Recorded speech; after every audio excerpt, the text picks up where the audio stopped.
আজকে রান্না করব পমফ্রেট মাছ। তাই পমফ্রেট মাছগুলোকে ভালো করে নুন দিয়ে ধুয়ে নিলাম। তারপর পমফ্রেট মাছগুলোর মধ্যে নুন আর হলুদ দিয়ে মেখে নেব।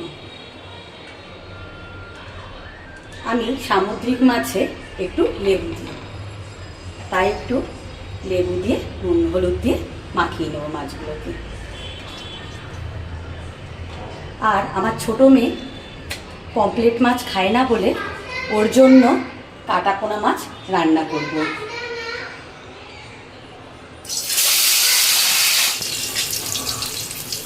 পমফ্রেট মাছগুলোকে একে একে ভেজে তুলে নেব।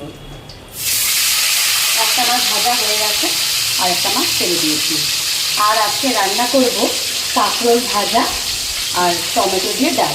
ডালটা আমার সেদ্ধ হয়ে এসছে, এবার আমি টমেটোগুলো দিয়ে দেবো ডালে।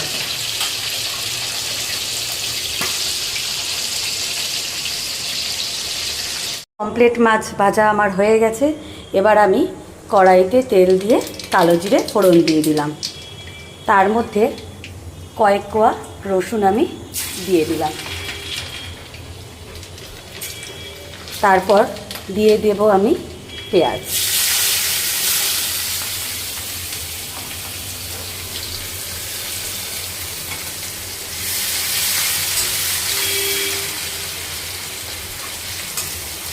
পেঁয়াজটা হালকা ভাজা ভাজা হয়ে আসলে আমি দিয়ে দেব তার মধ্যে টমেটো।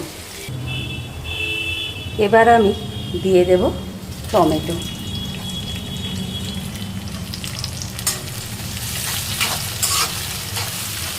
টমেটো দিয়ে একটু নাড়াচাড়া করে দিয়ে দেব তার মধ্যে আমি মশলাটা দিয়ে গ্যাসটা একটু বাড়িয়ে দেব। এর মধ্যে আমি দিয়ে দেব অল্প পরিমাণে চিনি। চিনিটা দিলে কালারটা বেশ সুন্দর আসে। মশলাগুলো আমার কষে গেছে, মশলার থেকে তেল ছেড়ে দিয়েছে। এবার আমি দিয়ে দেব এর মধ্যে জল।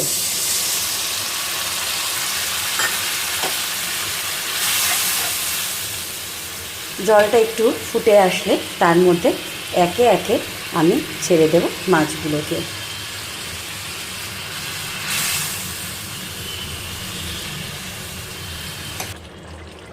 ঘরে ধনেপাতা নেই, তাই জন্য একটু অল্প করে আমি গরম মশলা ছিটিয়ে দিলাম। আমার মাছের ঝোল রেডি। এবার বাকি রান্নাগুলো সেরে নিই।